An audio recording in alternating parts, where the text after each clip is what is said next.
has their own history and relationship with money. Most people don't ever think about it, but the way you feel when you spend or save and the way you think about an unexpected expense plays a massive part in your personal finances. Unfortunately, many of us will make bad financial decisions, possibly out of ignorance, but commonly it's because of an unhealthy relationship with money. It's such an important and unavoidable part of life, but so often gets neglected. How open were your parents about money when you were growing up? It's easy to see why people can feel alone when it comes to struggling with money when it's considered such a taboo topic. It doesn't have to be this way. Here are the steps that I took to fix my money mindset, start up my own business, and begin a journey to get the things I really want in life.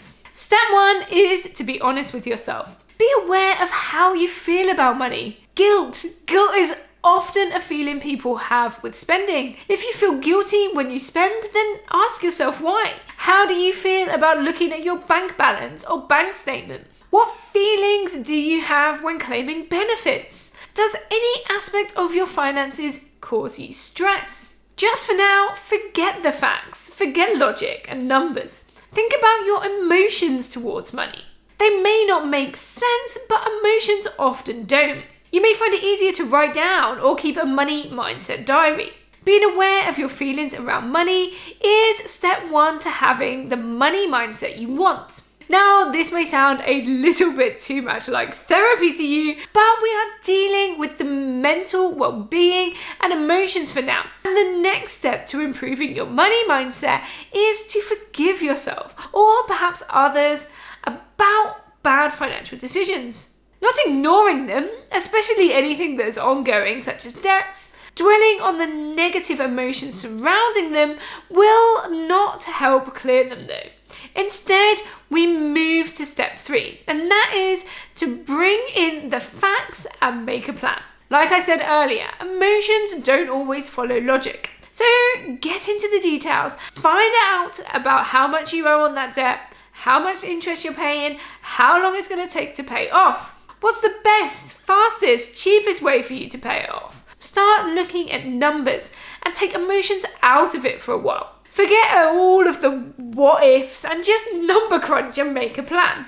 While making this plan to move forward, you'll have lots of thoughts about what you should or could have done differently. Add these into your plan too. Your plan to not make the same mistakes. Now, moving forward, you know what you're doing, and this should bring in some more positive emotions. Your mindset can now focus on the solution rather than the problem, and it can be fortified with the knowledge that you know what to do to prevent the problems in the future.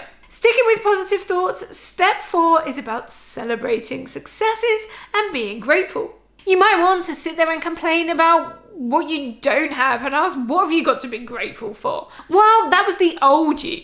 The new you likes to appreciate what you've got, or even get excited about what you're working towards. When I went through this journey, I like to write 3 things I was grateful for at the end of every day. It honestly makes a wonderful difference to your mindset and mental health. I know that some of you were hoping to have bullet points with specific things for you to do, but it's not that easy.